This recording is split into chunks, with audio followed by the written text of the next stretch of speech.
Thank you very much. Can I have the 2 extra minutes from Barbara, please? Thank you. I will talk about acute impact of insecticides on pollinators with a focus of honeybees, because we do the risk assessment of plant protection products for honeybees, and they have the examination center for bee poisoning incidents and do research on the risks of pesticides to bees. Most insecticides have a high toxicity, acute toxicity to bees. That's logic, but not only the active substance, but also the formulation, the application rate, and the timing of the application, as well as the attractivity of the contaminated source to bees, is important for determining the acute impacts on bees. But it's really interesting questions. How important are different routes of exposures, and what applications are actually indeed critical? And I'll go also for the infamous example of neonicotinoids. And also, when we talk about acute effects on mortality, the question is, what magnitudes do those effects have? And what are the consequences for individual, the colony, and the population? Well, we have a number of different routes of exposure in agriculture, such as spray drift, dust drift, and for systemic actives, then also systemic residues that may be translocated in nectar and pollen, or also in guttation, may be dissolved in water puddles. But also the spray application, they may result, depending on the application, in a direct overspray of the bees, or just a contamination of the flowers, but also contamination of honeydew. And then we've got topics like tank mixtures and additives, as well as the beekeeper using miticides. And so we've got different routes of exposure. The question is, what are the magnitudes of effects? I'll present different investigations that we've done. The first one is systemic translocated residues in nectar and pollen. What we've done is currently, and I'm publishing, with 4 other bee institutes over 2 years in Germany, investigated the effects of residues in nectar and pollen from neonicotinoid seed treatments on honeybees, osmia, and bumblebees. And looking at the mortality, we get mortality that is not much different between the different between control and treatments. There is a variation between the individual locations in Germany, but there are no consistent significant differences in our trials. And this is just a glimpse on the studies. Of course, I cannot go in depth here.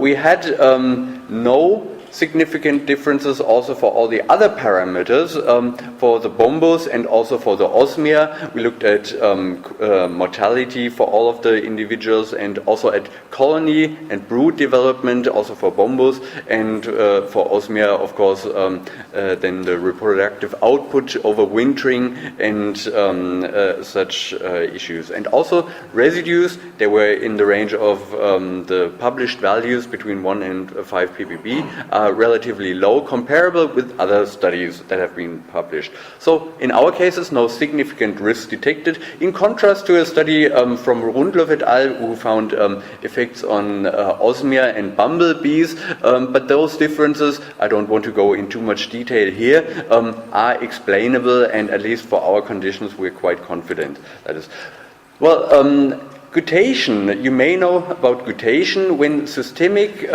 actives are used for seed treatment, those can be transferred in the plant to those droplets that are exudated at the leaf tips, and bees do actually collect water and may also collect honey guttation droplets. They do it, and depending on the crop and on the seed treatment, you may get quite high residues, extreme high residues. For instance, in maize, 100 milligram per liter, cereals up to 5, and canola, winter oilseed rape, up to about 1 milligram a liter.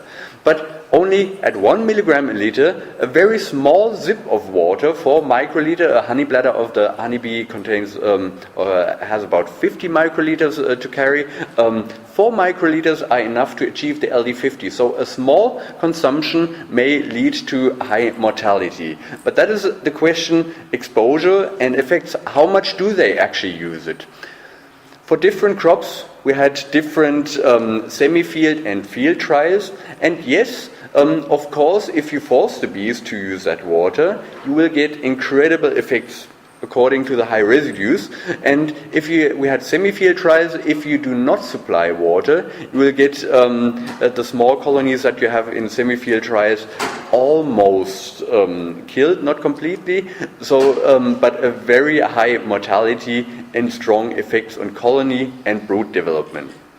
If you do supply water, excuse me, then the mortality in our trials was not increased, and also in all field trials there were no increases of mortality visible and no effects on colony and brood development. But there were other studies in Germany, and many other bee institutes also were involved, and there was one trial from the Bee Institute in Celle where there was actually a coincidence between high mortality and gutation and no other explanation.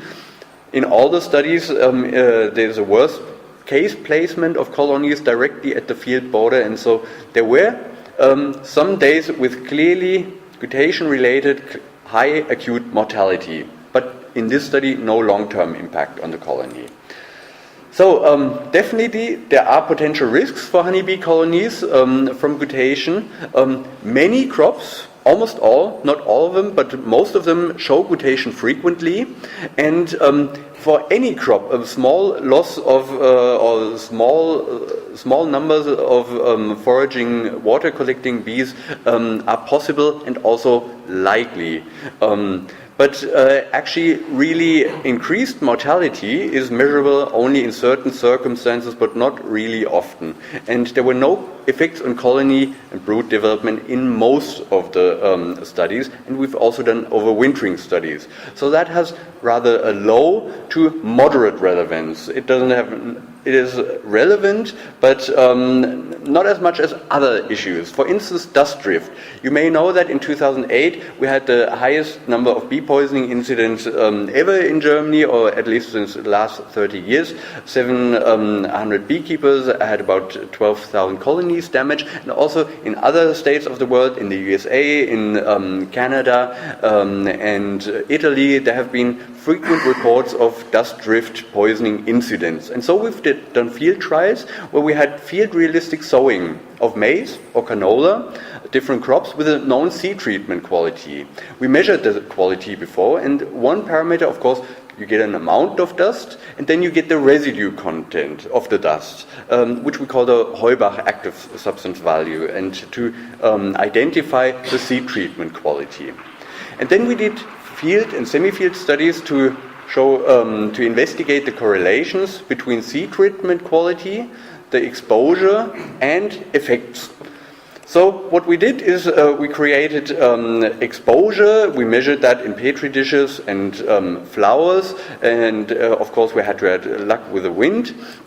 And then we had semi-field studies and field studies. And during sowing, the semi-field tunnels were uncovered and covered, of course, after sowing, so that there was contamination and bees could not escape. So that is really a worst case situation, and always directly in a worst case location directly at the field border.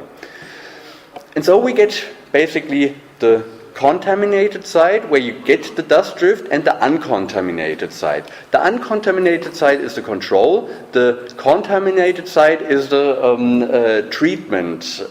And now looking at the effects, for this we've done different trials from over several years with maize and oilseed rape. We've got here the seed treatment quality from very bad seed treatment qualities in maize, for instance, with 91 milligram active substance per hectare, to very good seed treatment qualities, 0.7 milligram AS per hectare. So quite a difference in the seed treatment quality.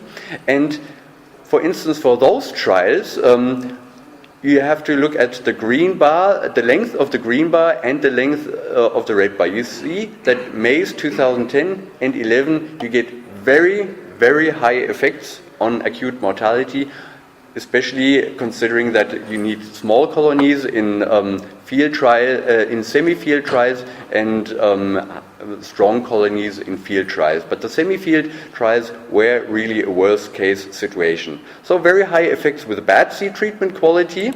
And if we had a moderate seed treatment quality with maize, the effects on bees were actually quite lower. But also winter oilseed rape, if you had a bad seed treatment quality, relatively bad seed treatment quality, resulted in some moderate effects on acute mortality.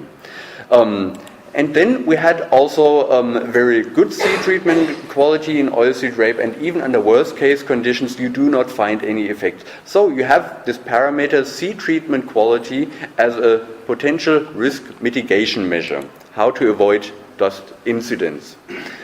The risk of acute mortalities is, depending on the crop, the seed treatment quality and also the machinery use, anywhere from low up to very high. There's a lot of room for mitigation for these risks.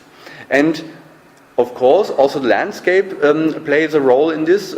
You have a higher risk of incidents in small structured landscapes with a high amount of field borders that may show flowering.